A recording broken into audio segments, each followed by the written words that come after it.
बोलो गुरुदेव भगवान की जय। प्यारे कृष्ण कन्हैया लाल की जय। श्री मार्कंडेय महापुराण अध्याय 119। आज मार्कंडेय महापुराण पूरा होने जा रहा है, इसलिए हो सकता है 2 या 3 वीडियो एक साथ हम डाल देंगे बना के। आज इसको पूरा कर देंगे। बोलो वृंदावन बिहारी लाल की जय। अध्याय 119 अविक्षित चरित्र नामक वर्णन। मार्कंडेय जी बोले, हे द्विजोत्तम, स्वयंवर स्थल में सुंदरी शुभव्रता वीरा नामनी वीरचंद्र की कन्या ने महाराज करंदम को पतित्व में वरण किया था। उन राजेंद्र ने उसके गर्भ से अविक्षित नामक जगत विख्यात वीर्यवान पुत्र उत्पन्न किया। उस पुत्र के उत्पन्न होने पर राजा ने ज्योतिषियों से पूछा कि मेरे इस पुत्र ने प्रशस्त लग्न और शुभ नक्षत्र में तो जन्म ग्रहण किया है। इसके लग्न स्थान में सब शुभ ग्रहों की दृष्टि तो है और यह दुष्ट ग्रहों की तो दृष्टि में पतित नहीं हुआ, अर्थात इस पर दुष्ट ग्रहों की तो दृष्टि नहीं पड़ी। देवक के गणों ने इस प्रकार पूछे जाने पर उत्तर दिया, हे महाराज, आपका पुत्र प्रशस्त मुहूर्त, प्रशस्त नक्षत्र और प्रशस्त लग्न में उत्पन्न हुआ है। अतएव हे राजन, यह आपका पुत्र महाभाग्यवान, अत्यंत वीर्यवान, असीम बलशाली और महाराज होंगे। यह देखिए, इस पुत्र को बृहस्पति और शुक्र सप्तम है। यह सप्तम घर पर देखते हैं और चतुर्थ स्थान को चंद्र अवलोकन करता है और 11वें स्थान में बुध की इन पर दृष्टि है और आपके पुत्र पर रवि, मंगल तथा शनैश्चर की दृष्टि नहीं है। अतएव हे महाराज, यह आपके पुत्र धन्य और सर्व कल्याण संपत्ति युक्त होंगे। मार्कंडेय जी बोले, ज्योतिषी गणों के इस प्रकार वचन सुनकर वसुधेश्वर प्रीतिपूर्ण मन से अपने स्थान पर बैठे हुए कहने लगे, बृहस्पति और बुध यह पुत्र को अवलोकन करते हैं, किंतु रवि, शनि, मंगल नहीं देखते। आपने बारंबार अविक्षित शब्द कहा है, अतएव यह पुत्र अविक्षित नाम से विख्यात होगा।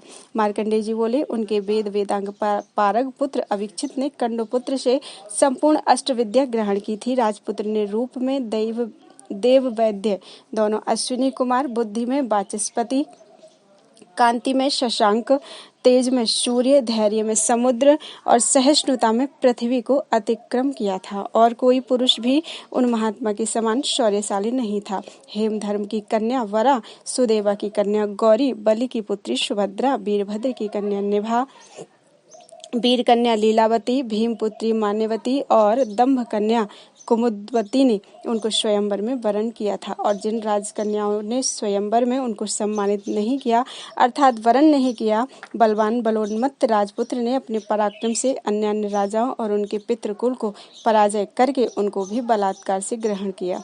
हे विप्र से एक समय वैदेशाधिपति विशाल राजा की कन्या सुदिति वैशालिनी ने स्वयंवर के समय उनको वरने की इच्छा नहीं की। तब उन्होंने बल के गर्भ से जिस प्रकार अन्य राजकन्याओं को ग्रहण किया, इसी प्रकार समस्त राजाओं को पराजित करके बलात्कार से उसको भी ग्रहण किया। इससे यह सब राजा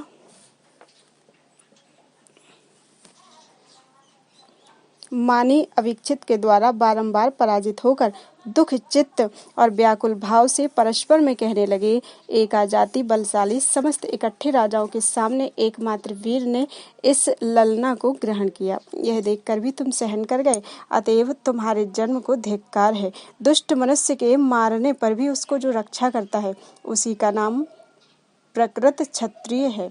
अन्य पुरुष क्षत्रिय नाम वृथा धारण करते हैं, दूसरे की तो बात ही क्या है। तुम लोग इस दुष्ट के हाथ से अपनी रक्षा करने का भी उद्योग नहीं करते। क्षत्रिय कुल में जन्म ग्रहण करके यह तुम्हारी कैसी बुद्धि है। हे वीरगण, सूत, मागध और बंदीगण, तुम्हारी जो स्तुति करते हैं वह वृथा ना हो। शत्रु विनाश करके उसको सत्य में परिणत करो। तुम्हारा भूप शब्द दिगंत में वृथा प्रचारित न हो। तुम सब ने ही श्रेष्ठ कुल में जन्म ग्रहण किया है, अतएव सब ही पौरुषशाली हो। कौन मनुष्य का भय नहीं करता और युद्ध परित्याग करके ही कौन अमर होता है। यह सब विचार कर शस्त्रधारी मात्र को ही पौरुष छोड़ना उचित नहीं है। यह सब वचन सुनकर भूपगण अत्यंत कुपित होकर परस्पर उत्साहपूर्ण बातचीत करने लगे और फिर शस्त्र ग्रहण करके उठ खड़े हुए। कोई रथ, हाथी तथा कोई घोड़े पर चढ़ गए और कोई क्रोधित चित्त से पदाती होकर अर्थात पैदल ही अभिक्षित के समीप गए। श्री मार्कंडेय पुराण में अविच्छित चरित्र वर्णन नामक 119वां अध्याय पूरा हुआ।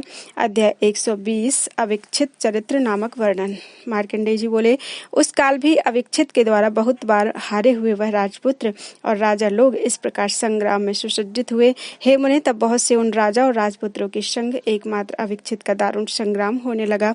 वह संपूर्ण दुर्मद राजा असी शक्ति गदा और बाण हाथ में लिए उन पर आघात करते करते युद्ध करने लगे और अविच्छित भी अकेले उनके संग युद्ध करने लगे। अष्टज्ञ बलवान नृपनंदन ने सतसत उग्र बाणों के द्वारा उनको विद्ध किया और वह भी निश्चित बाणों से उनको विद्ध करने लगे। राजपुत्र अविच्छित ने किसी की बाहु और किसी का मस्तक काट डाला, किसी का हृदय विद्ध किया और किसी की छाती में आघात किया। उन्होंने हाथियों की सूंड, घोड़ों के मस्तक, किसी के रथ के घोड़े और किसी के सारथी को छेदन किया। शत्रुओं के आते हुए सब बाणों को अपने बाणों से अधबीच में ही दो खंड करने लगे और हाथ की लाघवता से किसी का खड्ग तथा किसी का धनुष काट डाला। अविच्छित किसी राजपुत्र का वर्म काटने से वह मृत्यु को प्राप्त हुआ और किसी पदातिक ने आहत होकर रण स्थल परित्याग किया। इस प्रकार जब उन्होंने समस्त राजमंडल को व्याकुल कर दिया और हारी हुई सेना भागने में तत्पर हुई, तब केवल 700 वीर अपनी कुलीनता अवस्था और शौर्य विचार लज्जापूर्वक मरने में कृत निश्चय होकर रण क्षेत्र में स्थित हो गए। राजपुत्र अत्यंत क्रोधित होकर उनके समीप आकर यथाविहित धर्म युद्ध द्वारा उन सब राजाओं के संग युद्ध करने लगे।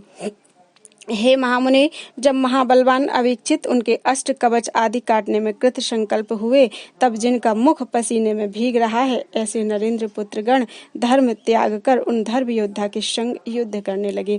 कोई बाणों से विद्ध करने लगा, किसी ने धनुष छेदन किया और किसी ने ध्वजा काटकर पृथ्वी में गिरा दी, किसी ने घोड़ों को मार डाला, किसी ने रथ तोड़ डाला और किसी ने उनकी पीठ में शस्त्राघात से ताड़ना की।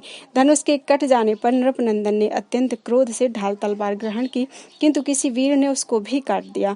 ढाल तलवार के छिन्न होने पर गदा युद्ध में चतुर अविच्छित ने गदा ग्रहण की, परंतु लघु हस्त अपर वीर ने छुर के समान तीक्ष्ण बाण से उसको भी काट डाला। इसके उपरांत धर्म युद्ध से विमुख राजाओं ने उसको घेर लिया और उनमें कितनों ने ही सहस्र बाणों के द्वारा और कितनों ने ही शत बाणों के द्वारा उनको विद्ध किया। अकेले राजकुमार बहुत जनों के द्वारा इस प्रकार विद्ध होने से बेहुबल होकर पृथ्वी में गिर पड़े। तब महाभाग राजपुत्रों ने उनको बांध लिया। सब महिपाल उनको अधर्म युद्ध में ग्रहण कर विशाल राज के सहित वैदेशपुर में प्रविष्ट हुए। उन राजपुत्रों को बंधन पूर्वक ग्रहण करके वह सब हृष्ट और आह्लादित हुए थे। तदनंतर उस स्वयंवरा कन्या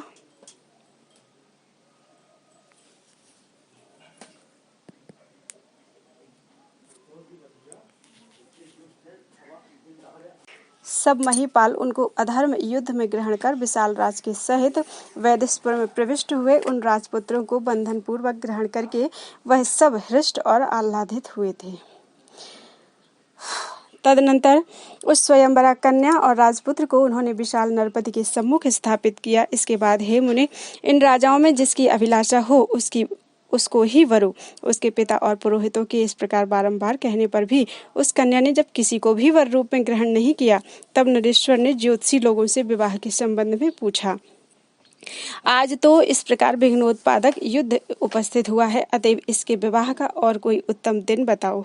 मार्कंडेय जी बोले, जब नरेंद्र ने ज्योतिषियों से इस प्रकार पूछा, तब वह उस विषय की चिंता करने लगे और वृत्तांत जानकर दुखित चित्त होकर राजा से कहने लगे, हे पृथ्वीपते, इस विवाह का अच्छा लग्न युक्त और सुंदर दिन शीघ्र ही उपस्थित होगा। हे मानद, उस दिन के उपस्थित होने पर विवाह कार्य संपादन कीजिए। इस समय विवाह की आवश्यकता नहीं है, क्योंकि इस समय ऐसा महाविघ्न उपस्थित हुआ है।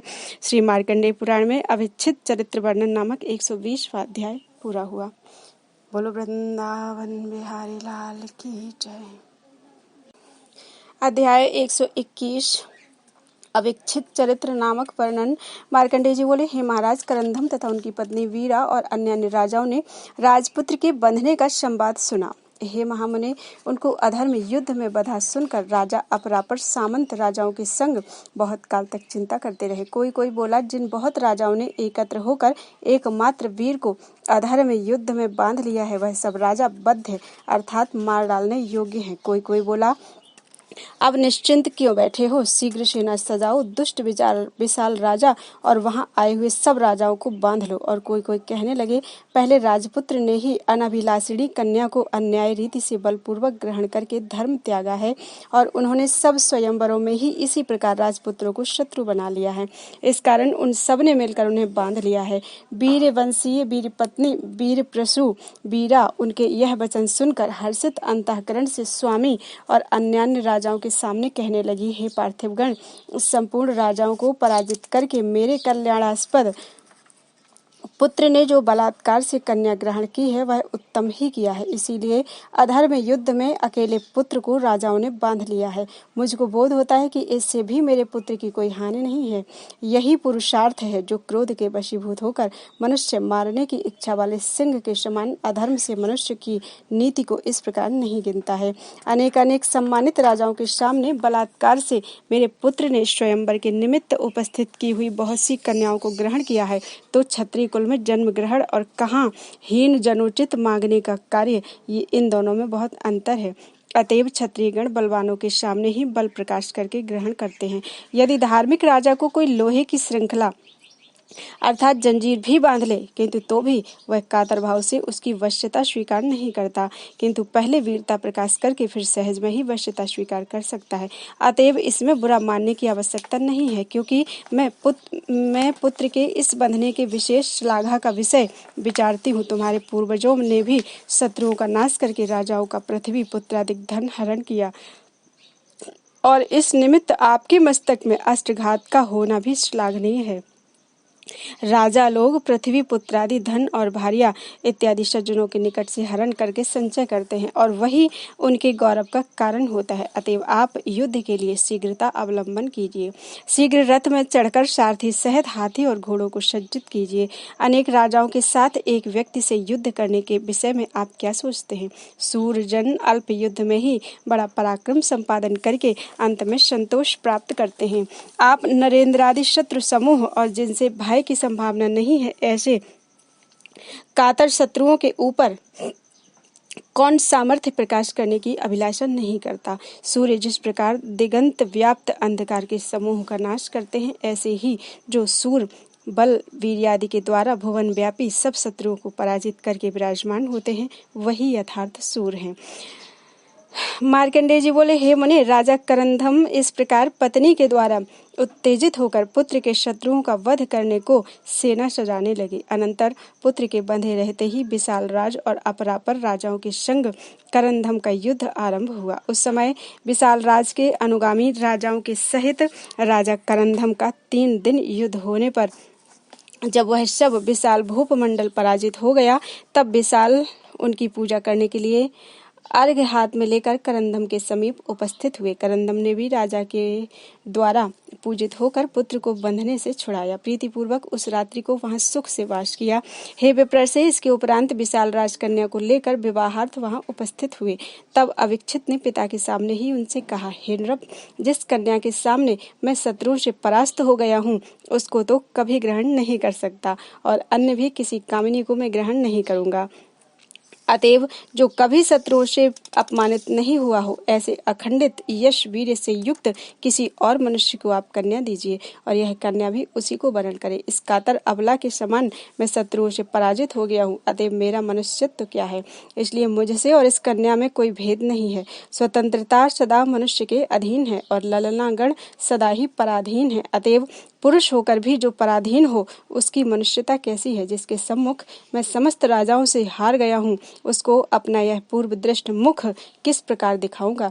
जगदीपति विशाल ने राजपुत्र के यह वचन सुनकर कन्या से कहा, हे वत्से, इन महात्मा ने जो कहा वह सुना। अब हे कल्याणी, यदि तुम्हारी इच्छा हो तो अपने आप अन्य किसी को पतित्व में वरण करो, अथवा तुम्हारे प्रति अत्यंत स्नेह के कारण मैं जिसको उचित समझूं उसको प्रदान करूंगा। हे रुचिरान ने इन दोनों बातों में एक स्वीकार करो। कन्या बोली, हे पार्थिव, यह राजकुमार धर्म भाग में स्थित रहकर बहुत जनों के संग संग्राम करके भी यशो वीर्य हानिकारक युद्ध में सम्यक प्रकार पराजित नहीं हुए हैं।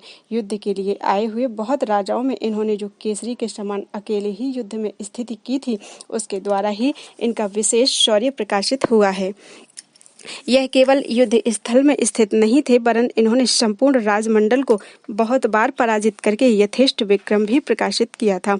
शौर्य और विक्रमशाली धर्म युद्धकारी इन कुमार को जो बहुत से राजाओं ने अधर्म व्यवहार से पराजित किया है, फिर इसमें लज्जा की क्या बात है। हे पिता, मैं केवल इनका एकमात्र रूप मात्र देखकर लोभ नहीं करती, वरन शौर्य, विक्रम और धैर्य ने मेरा मन हर लिया है। अतएव अधिक और क्या कहूँ। हे नृप, आप मेरे लिए इन महान भाव का ही अनुरोध कीजिए। इनके अतिरिक्त दूसरा कोई मेरा पति नहीं होगा। विशाल ने कहा, हे राजपुत्र, मेरी कन्या ने जो कहा वह सब युक्ति संगत है। तुम्हारे समान पृथ्वी तल में अन्य कुमार नहीं दिखाई देता। तुम्हारा शौर्य अप्रतिहत है और पराक्रम भी अधिक है। हे वीर, तुम ही इस मेरी कन्या को ग्रहण करके मेरे कुल को पवित्र करो। राजपुत्र ने कहा, हे नृप, मैं इसको या किसी दूसरी स्त्री को ग्रहण नहीं करूंगा। हे मनुजेश्वर, मैं स्वयं ही अपने को स्त्री समझता हूँ। मार्कंडेय जी बोले। तब करंदम भी पुत्र से कहने लगे, हे पुत्र, तुम इस कन्या को ग्रहण करो, क्योंकि यह सुंदरी विशाल कन्या तुम्हारे प्रति दृढ़ अनुरागवती हुई है। राजपुत्र ने कहा, हे प्रभु, मैंने पहले कभी आपकी आज्ञा भंग नहीं की। हे तात, इस समय भी आप मुझको वैसे ही आज्ञा दीजिए जिसको मैं पालन करने में समर्थ हूँ। मार्कंडेय जी बोले। राजा विशाल ने राजपुत्र को इस प्रकार स्थिर बुद्धि जानकर व्याकुल चित्त होकर कन्या से कहा, हे पुत्री, इनकी ओर से मन को निवृत्त कर और अनेक राजपुत्र हैं, उनमें किसी को पति वरण कर। कन्या बोली, हे तात, यदि यह राजपुत्र मेरी अभिलाषा नहीं करते तो मैं प्रार्थना करती हूँ कि तपस्या के अतिरिक्त इस जन्म में मेरा अन्य पति नहीं होगा। मार्कंडेय जी बोले। अनंतर करंदम विशाल राजा के सहित वहां प्रसन्न चित्त से 3 दिन बिताकर अपने नगर को चले गए। पिता और अन्य राजाओं के अनेकानेक प्राचीन दृष्टांतों से समझाने पर अविक्षित भी राजधानी में गए और वह विशाल राज की कन्या भी आत्मीय बांधवों से विदा लेकर वन में जाकर परम वैराग्य के सहित निराहार होकर तपस्या करने लगी। इस प्रकार निराहार होकर 3 महीने बिताने पर उसके शरीर की नाड़ी दिखने लगी। वह कृश होकर अत्यंत दुखित हुई। तब वह अत्यंत दुबले अंग वाली मृत्यु के समीप हुई बालिका राजकन्या मदोत्साह होकर प्राण त्याग करने के लिए कृत निश्चय हुई। इस ओर उसको प्राण त्याग करने में स्थिर निश्चय जानकर देवताओं ने मिलकर उसके निकट देवदूत को भेजा। दूत ने आकर कहा, हे नृपात्मज, मैं देवताओं का भेजा हुआ दूत हूँ। जिस कार्य के लिए देवताओं ने मुझे तुम्हारे निकट भेजा है वह सुनो। इस दुर्लभ शरीर को तुम परित्याग मत करो। हे कल्याणी, तुम चक्रवर्ती राजा की जननी होगी। हे महाभागे, तुम्हारा पुत्र शत्रुकुल का विनाश करके अप्रतिहत प्रभाव से बहुत काल तक इस सप्तद्वीपा पृथ्वी का भोग करेगा। देव शत्रु तरुजित और क्रूर अयह शंकु देवताओं के सामने उसके द्वारा विनाश को प्राप्त होंगे और वह प्रजा को धर्माचरण में लगाएंगे। समस्त चातुर्वण्य को ही यथा धर्म में प्रतिपालन करेगा। म्लेच्छ, दस्यु इत्यादि दुराचारी उसके द्वारा विनाश को प्राप्त होंगे। और हे भद्रे, वह विपुल दक्षिणापूर्ण अश्वमेध आदि अनेक प्रकार के 6000 यज्ञ करेगा। मार्कंडेय जी बोले। अनंतर दिव्यमालानुलेपनधारी आकाश में स्थित उस देवदूत को देखकर राजपुत्री ने मधुर स्वर में कहा, आप सत्य ही स्वर्ग से देवदूत आए हैं, इसमें संदेह नहीं है, किंतु भर्ता के बिना मेरे किस प्रकार पुत्र होगा। अविक्षित के अतिरिक्त दूसरा कोई मेरा इस जन्म में भर्ता नहीं होगा। मैंने पिता के निकट इस प्रकार प्रतिज्ञा की है, किंतु अविक्षित ने भी अपने पिता के और मेरे अनुरोध से भी मेरी अभिलाषा नहीं है। देवदूत ने कहा, हे महाभागे, अधिक कहने का प्रयोजन नहीं है। निसंदेह तुम्हारे पुत्र उत्पन्न होगा। इस कारण आत्महत्या रूप अधर्म आचरण मत करो। इसी वन में रहकर क्षीण देह का पोषण करो। तपस्या के प्रभाव से अवश्य तुमको सब भांति से मंगल उपस्थित होगा। मार्कंडेय जी बोले। देवदूत इस प्रकार कहकर जहाँ से आया था वहीं को चला गया और सुंदरी राजकन्या भी नित्य शरीर पोषण करने लगी। श्री मार्कंडेय पुराण में अविक्षित चरित्र वर्णन नामक 121वां अध्याय पूरा हुआ। 122 अध्याय अविक्षित चरित्र वर्णन। मार्कंडेय जी बोले। एक समय पवित्र दिन में अविक्षित की माता वीर ने पुत्र अविक्षित को बुलाकर कहा, हे पुत्र, मैं किमिच्छक नामक उपवास के बाद एक दुष्कर व्रत करूंगी।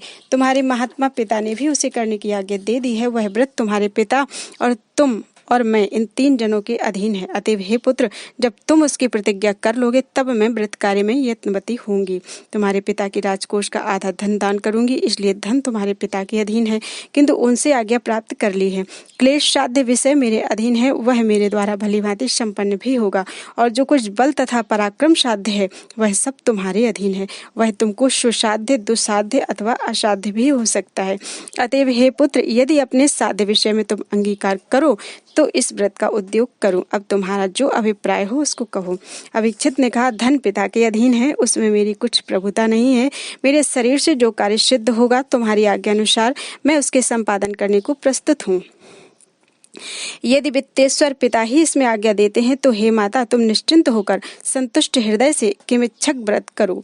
मार्कंडेय जी बोले, अनंतर संयम परायण राजमहिषी उस व्रत में उपवास पूर्वक काय मन वचन से संयत हो अत्यंत भक्ति सहित यथोक्त विधान से निधि समूह, निधि पालगण और लक्ष्मी देवी की पूजा करने लगी। इस ओर राजा करंदम नीति शास्त्र विशारद मंत्रियों के सहित मंत्रणा गृह में विराजमान रहे। सचिव बोले, हे राजन, पृथ्वी पालन करते हुए आपकी अवस्था बीत चली है और आपके एकमात्र पुत्र ने दार परिग्रह त्याग किया, अर्थात विवाह नहीं किया। हे भूप, वह भी जब अपुत्र ही रहेंगे, दार संग्रह नहीं करेंगे, तब निसंदेह पृथ्वी आपके शत्रुओं का आश्रय करेगी। आपका भी वंश है और पितरों का श्राद्ध तर्पण नष्ट होगा। फिर क्रिया हानि के कारण यह समस्त महत शत्रु भय उपस्थित होगा। अतएव हे भूपाल, जिससे आपका पुत्र फिर सदा पितरों का उपकार करने वाली बुद्धि अवलंबन करे, उसका उपाय कीजिए। मार्कंडेय जी बोले, इसी समय राजमहिषी वीरा के संबंध में पुरोहित अर्थीगणों से जो कहते थे, राजा ने उन वचनों का शब्द सुना। पुरोहित कहते थे, करंदम की महिषी किमिच्छक व्रत करती है, तुम क्या क्या इच्छा करते हो, किसका क्या दुसाध्य कार्य साधन करना होगा वह कहो। जब राजपुत्र अविक्षित ने पुरोहितों का वचन सुना तब वह भी राजद्वार पर आकर सब अर्थियों से कहने लगे, हे अर्थीगणों, मेरी प्रतिज्ञा सुनो। मेरी भाग्यवती माता किमिच्छक व्रत में स्थित हो रही है। इस समय मेरे शरीर से जो कुछ साधित हो सके उसे कहो। इस किमिच्छक व्रत के समय तुम क्या क्या प्रार्थना करते हो वह कहो, मैं वही देने को प्रस्तुत हूँ। यह मेरी प्रतिज्ञा है। मार्कंडेय जी बोले, इसके उपरांत राजा करंदम ने पुत्र के मुख से निकले हुए यह वचन सुन उसके समीप जाकर कहा, हे पुत्र, मैं अर्थी हूँ, मुझको अभिलषित वस्तु दो। अभिक्षित ने कहा, हे तात, मैं आपको क्या दूं? आज्ञा दीजिए, आपकी मांगी वस्तु साध्य, दुस्साध्य या असाध्य ही क्यों ना हो, मैं वह दूंगा। राजा ने कहा, यदि तुमने किमिच्छक में दान करने की सत्य प्रतिज्ञा की है तो मेरी गोदी में बिठलाकर पौत्र का मुख दिखाओ। अभिक्षित ने कहा, हे नृप, मैं ही आपका एकमात्र पुत्र हूँ और वह मैंने ब्रह्मचर्य धारण किया है और मेरे पुत्र भी नहीं है, अतएव किस प्रकार आपको पौत्र का मुख दिखाऊं? राजा ने कहा, यह जो तुमने ब्रह्मचर्य धारण किया है यह पाप का हेतु है, इसलिए इसको परित्याग करके उससे आत्मा को मुक्त करो और मुझको भी पौत्र का मुख दिखाओ। अविक्षित ने कहा, यह कार्य अत्यंत विषम अर्थात ब्रह्मचर्य का विरोधी है। हे महाराज, मैंने वैराग्य के निमित्त ही स्त्री संभोग का परित्याग किया है, जिससे वह वैराग्य खंडित न हो। आप मुझे वैसी ही कोई दूसरी आज्ञा दीजिए। राजा ने कहा, मैंने देखा है कि बृहत सेना से युक्त बैरियों को तुमने युद्ध में परास्त किया है। इस पर भी यदि तुम वैराग्य धारण करते हो तो तुम अपंडित हो अर्थात मूर्ख हो। अब मेरे अधिक कहने का क्या प्रयोजन है? तुम अपनी माता की इच्छा अनुसार ब्रह्मचर्य परित्याग करो और मुझको पौत्र का मुख दिखाओ। मार्कंडेय जी बोले, राजपुत्र के बारंबार अनुरोध करने पर भी जब राजा ने दूसरी कोई प्रार्थना कहीं की नहीं की, तब राजपुत्र ने फिर कहा, हे तात, आपसे किमिच्छक प्रदान विषय में अंगीकार करके मैं संकट में पड़ गया हूँ। इस कारण निर्लज्ज होकर फिर स्त्री ग्रहण करनी ही पड़ेगी। मैं स्त्री के सामने पराजित होकर पृथ्वी में गिर गया था, अतएव स्त्री मेरे पक्ष में पति के समान होगी। हे तात, यह बड़ा ही कठिन कार्य है, किंतु तो भी क्या करूं, जबकि सत्य पाश में बंध गया हूं। तब आप जो कहते हैं वह अवश्य करूंगा। अब आप निश्चिंत चित्त से राज्य शासन कीजिए। श्री मार्कंडेय पुराण में अविक्षित चरित्र नामक वर्णन का 122वां अध्याय पूरा हुआ। अध्याय 123 अविक्षित चरित्र वर्णन। मार्कंडेय जी बोले, ओम हरे। किसी समय राजपुत्र वन में मृग, बराह, शार्दूल इत्यादि दंष्ट्री जंतुओं को विद्ध करके मृग्या करते थे। उसी समय सहसा रोती हुई कामिनी के कंठ का निकला हुआ भय से गदगद अति उच्च त्राहि त्राहि शब्द बारंबार सुना। राजपुत्र ने वह शब्द सुनते ही तत्काल भय नहीं कहकर जिस ओर से शब्द आता था उसी ओर को बेग सहित घोड़ा दौड़ाया। तदनंतर दनुपुत्र दृढ़केश के द्वारा पकड़ी हुई मानिनी कन्या विजन वन में ऊंचे स्वर में इस प्रकार विलाप करने लगी कि मैं करंधम के पुत्र बुद्धिमान पृथ्वीश्वर अविक्षित की भार्या हूँ। यह दुराचारी मुझको वन में हरण करता है, जिनके सम्मुख संपूर्ण महीपाल और गुह्यक गंधर्व भी नहीं ठहर सकते, मैं उनकी ही भार्या होकर हरी जाती हूँ। जिनका क्रोध मृत्यु के समान और पराक्रम इंद्र के समान है, मैं उन्हीं करंधम के पुत्र की भार्या हूँ, यह मुझको हरण करता है। मार्कंडेय जी बोले, धनुष हाथ में लिए राजा ने यह बात सुनकर विचार किया कि इस वन में मेरी भार्या, यह कैसी बात है। यह निसंदेह वन में विहार करने वाले राक्षसों की माया है, जो हो निकट जाने पर सब बात ज्ञात हो जाएगी। मार्कंडेय जी बोले, इसके उपरांत राजपुत्र ने शीघ्र वहां पहुंचकर देखा कि उस वन में समस्त गहनों से विभूषित अत्यंत मनोहर एक कन्या दंड हाथ में लिए दानव दृढ़केश के द्वारा पकड़ी जाकर त्राहि त्राहि शब्द से बारंबार रोदन करती है। उन्होंने उस कन्या से भय नहीं यह कहकर दानव से कहा, तेरी मृत्यु अत्यंत निकट है। करंधम के पृथ्वी पालन के समय कौन दुखी हो सकता है। जिन करंधम राजा के प्रताप से पृथ्वी के संपूर्ण महीपाल अवनत रहते हैं, उनके शासन काल में कौन दुष्ट मनुष्य जीवित रह सकता है। प्रचंड धनुर्धारी उन राजपुत्र को आया हुआ देखकर वह कृशांगी बारंबार कहने लगी, मेरी रक्षा करो, यह मुझको हरण करता है। मैं करंधम राजा की पुत्र वधु अविक्षित की भार्या हूँ, अतएव सनाथ होकर भी अनाथ के समान इस वन में दुष्ट के द्वारा हरी जाती हूँ। मार्कंडेय जी बोले, कन्या का यह वचन सुनकर राजपुत्र चिंता करने लगे कि यह कन्या मेरी भार्या और मेरे पिता की पुत्र वधु किस प्रकार हुई। जो हो पहले इस कन्या को छुड़ा लूं, बाद में सब बात जान लूंगा, क्योंकि आर्त मनुष्यों की रक्षा के लिए ही क्षत्रिय शस्त्र धारण करते हैं। अनंतर महावीर राजकुमार ने क्रोधित होकर दुर्मति दानव से यह कहा, यदि जीवन की इच्छा की हो तो इसको छोड़कर भाग जा, नहीं तो अवश्य ही तेरी मृत्यु होनहार है। दानव राजपुत्र के वचन से कन्या को छोड़कर दंड हाथ में लिए उनकी ओर दौड़ा। तब उन्होंने भी बाणों की वर्षा करके उसको आच्छन्न कर डाला। दानव ने बाणों को निवारण करके अत्यंत अहंकार सहित राजपुत्र के सैकड़ों कीलों से व्याप्त दंड चलाया, किंतु राजपुत्र ने अधबीच में ही उसको बाणों से काट डाला। तब दानव समीप का एक बड़ा भारी वृक्ष हाथ में लेकर युद्ध स्थल में उपस्थित हुआ और बाणों की वर्षा करते हुए उस राजपुत्र के ऊपर चलाया, किंतु राजपुत्र ने उसको भी धनुष से छूटे हुए भाले समूह द्वारा तिल तिल परिमाण खंडित किया। इसके उपरांत दानव राजपुत्र के ऊपर शिला चलाने लगा और वह लघु हस्त से उसको भी व्यर्थ करके पृथ्वी तल में गिराने लगा। इस प्रकार दानव ने क्रोधपूर्वक राजपुत्र के ऊपर जो कुछ चलाया, उन्होंने भी बाणों के द्वारा उन सबको सहज में ही काट डाला। इस प्रकार दंड और संपूर्ण अस्त्र शस्त्रों के कट जाने पर दानव क्रोध चित्त से घूंसा उठाकर राजपुत्र की ओर दौड़ा, किंतु उसके आते आते ही करंदम कुमार ने उसी समय बेतस्पत्र बाण द्वारा उसका मस्तक काटकर भूमि में गिरा दिया। दुराचारी दानव के इस प्रकार मरने पर देवता करंदम पुत्र को साधु साधु कहने लगे। इसके उपरांत वर मांगो देवताओं के इस प्रकार आज्ञा देने पर राजपुत्र ने पिता की प्रिय कार्य साधन के अर्थ महावीर पुत्र की प्रार्थना की। देवता बोले, हे पाप रहित, तुमने जिसको छुड़ाया है, इस कन्या के गर्भ से ही तुम्हारे बलवान चक्रवर्ती पुत्र होगा। राजपुत्र ने कहा, मैं पिता के निकट सत्य पास में बंधकर ही पुत्र की इच्छा करता हूँ, नहीं तो युद्ध स्थल में राजाओं से हारकर स्त्री ग्रहण करने की इच्छा त्याग दी थी। मेरे विशाल राजा की कन्या को परित्याग करने पर उस कन्या ने भी तब से मेरे ही कारण मेरे अतिरिक्त दूसरे पुरुष से संगम की इच्छा परित्याग की है। आज उस विशाल कन्या को छोड़कर किस प्रकार नृशंस के समान अन्य नारी ग्रहण करूं। देवता बोले, जिसकी तुम सदा प्रशंसा करते हो, यह तुम्हारी वही भार्या है। ये इस सुंदरी विशाल कन्या ने ही तुम्हारे लिए तपस्या की है। इसके गर्भ से तुम्हारे सप्त द्वीप प्रशासक सहस्र यज्ञकर्ता चक्रवर्ती वीर पुत्र जन्म ग्रहण करेगा। मार्कंडेय जी बोले, हे द्विज, देवता करंदम पुत्र से यह बात कहकर अंतर्धान हो गए। तब राजपुत्र ने पत्नी से पूछा, हे भीरु, किस प्रकार यह घटना उपस्थित हुई, वह कहो। कन्या उनसे कहने लगी, जब आप लोग मुझे छोड़कर चले गए, तब मैं अत्यंत दुखी होकर बांधवों को त्याग कर इस वन में चली आई। हे वीर, यहाँ तपस्या से देह अत्यंत क्षीण होने पर मैंने एक दिन देह त्याग करने की इच्छा की। उसी समय एक देवदूत ने आकर मुझको निवारण किया। उसने कहा, तुम्हारे महाबलवान चक्रवर्ती पुत्र होगा। वह पुत्र असुरों को हनन करेगा और देवताओं की प्रीति संपादन करेगा। अतएव देवताओं की आज्ञा से तुम प्राण त्याग मत करो। इस प्रकार निवारित होकर मैं भी उस काल आपके संग मिलने की आशा से जीवन त्याग नहीं कर सकी। परसों के दिन में गंगा हृदय में जाकर वहां स्नान करने को उतरी थी। उसी समय कोई बूढ़ा नाग मुझको खींचकर रसातल में ले गया। जब मैं रसातल में पहुंची तो वहां सहस्र नाग, नागपत्नी और कुमारगण मेरे सम्मुख स्थित होकर कोई पूजा और कोई स्तुति करने लगा। इसके बाद नाग और नागपत्नियों ने विनय सहित मुझसे प्रार्थना की, आप हम सबके ऊपर अनुग्रह कीजिए। तुम्हारे पुत्र के निकट यदि हम अपराधी हों और वह हमको वध करने को उद्योग करे तो तुम उनको निवारण करना।